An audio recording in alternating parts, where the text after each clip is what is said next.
खुशी recording studio बलुआहा। जजो गेरुआ colour में बोलबम बाबा के बूटी चढ़ाला तनी एकदम। जजो गेरुआ कलर में बोलबम बाबा के बूटी चढ़ाला तनी एकदम। कंधा लई के गबर निके कटा डगर जजो भोला बाबा के दुआरिया। चार चिल्ला मारा दाना दाना कावरिया, चार चिल्ला मारा दाना दाना, चार चिल्ला मारा दाना दाना कावरिया, चार चिल्ला मारा दाना दाना।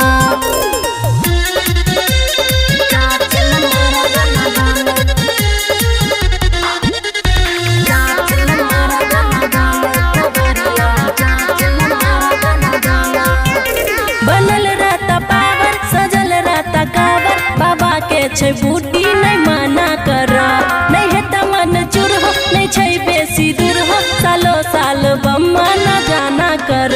बनल रहता पावर सजल रहता कावर बाबा के छै बूटी नहीं माना कर।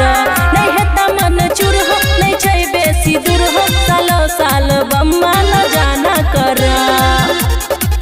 भोले बाबा के नारा लगई हा तनी डीजे पे कमर हिलई हा।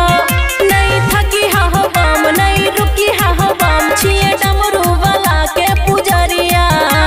चार चिल्ला मारा दाना दाना कावरिया, चार चिल्ला मारा दाना दाना, चार चिल्ला मारा दाना दाना कावरिया, चार चिल्ला मारा दाना दाना।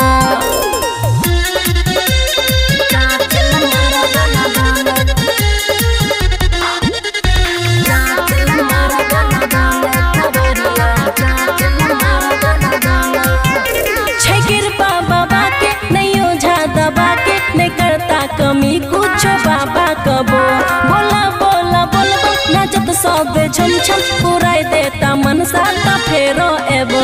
छै कृपा बाबा के नहीं ओझा दबा के, नहीं करता कमी कुछ बाबा कबो, बोला बोला बोलबो नाचत सब छम छम पुराई देता मन साता फेरो एबो।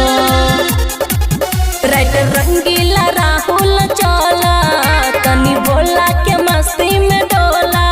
नहीं धरिया कोनो गम साथ वाला में छे दम, खुशियाँ दम नहीं गिरवा नजरिया।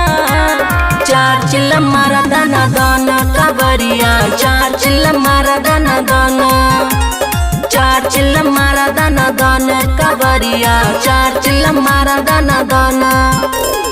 खुशी रिकॉर्डिंग स्टूडियो बलुआहा।